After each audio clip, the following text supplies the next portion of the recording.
So there are 3 stages to the webinar. Obviously, there's the pre-stage, there's the actual delivery, and then there's the post-webinar phase. So I'll talk to you through the first and the last phase, but we'll actually build the pieces of the webinar as we go.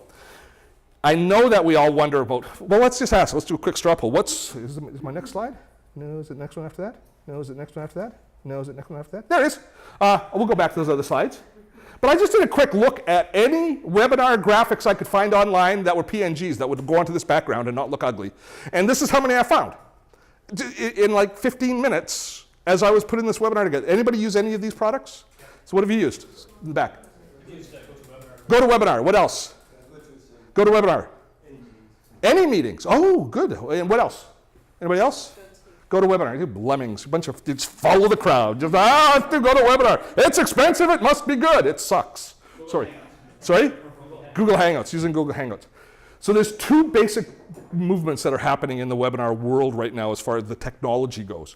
GoToWebinar is kind of the 800-pound gorilla that's been there for a while. They've got a revenue model, they're profitable, but they're very expensive, and I think they're stuck in the year 2000 because it really bothers me when I do it, when I participate in a webinar, to have to load an app onto my computer. What the hell is that all about? And until they get over that, they've got, I think, a big problem, plus the cost of GoToWebinar and the fact that you're limited in room size. I signed up for a webinar the other day, went into the room. It was one that Amy Porterfield was giving. You might know her. She does a great job on Facebook marketing and stuff. Signed up for her webinar, showed up at the room 3 or 4 minutes before the webinar started. It was full. 1,000 people were already in the room. That's her license.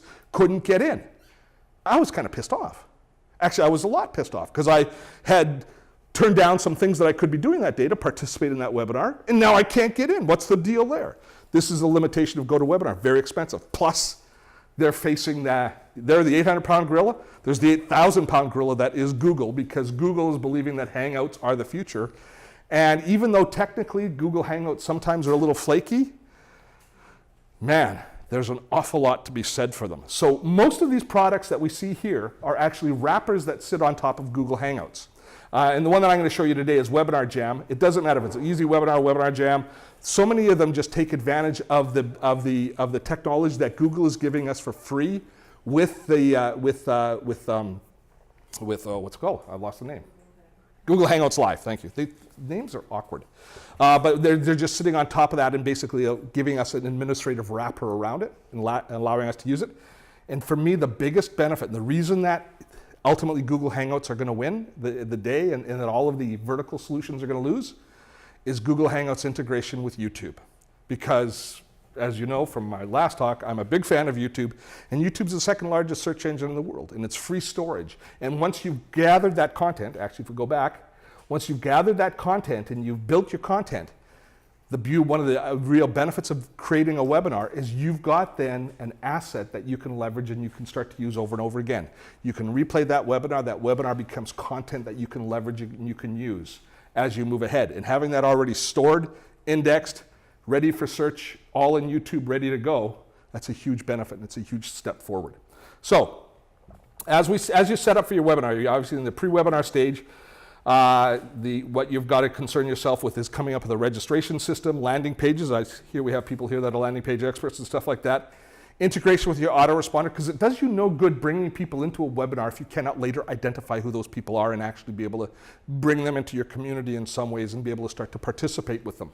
That's the biggest reason I woke up about 2 months ago after I started to sell the Evernote software.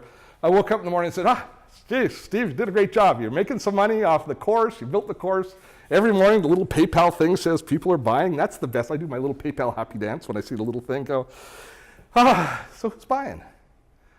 Who are my customers? I've got 200 plus customers that are giving me money, and I've got an email address for them, and my system to manage them is Aweber.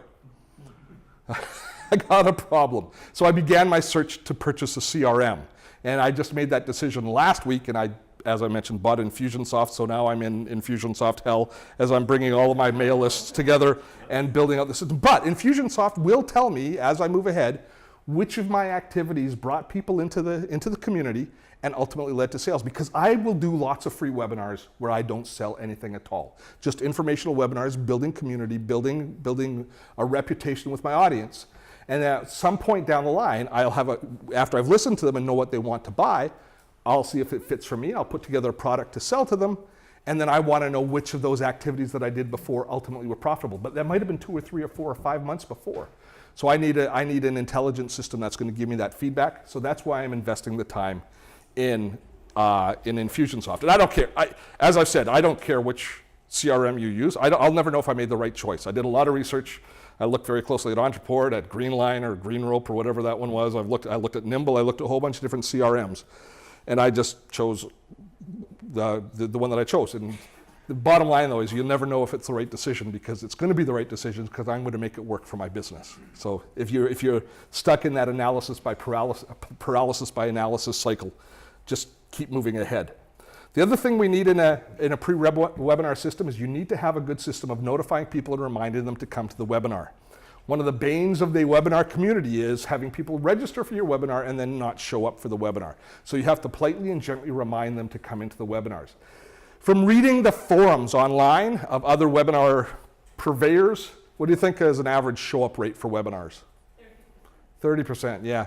Most people are getting 30% or so, which is about the same, a little bit higher than your email open rate for most mail lists. But if you build a strong community, if you provide good content, you can push that number up. And if you let them know in an appropriate amount of time. And it comes down to little things as you're tweaking the program, things like how far out to get them to register. People that register 1 month out are far more likely to miss a webinar in a month than people who register 2 or 3 days before that webinar. It becomes really, so as you start to build a webinar, as you start to develop your strategy, you almost have to become very confident in the process that you're going to deliver, because my most successful webinars as far as percentage to show up are webinars which I didn't even publicize the week before. I started publicizing them 3 or 4 days before the webinar. And that's scary. That's really scary.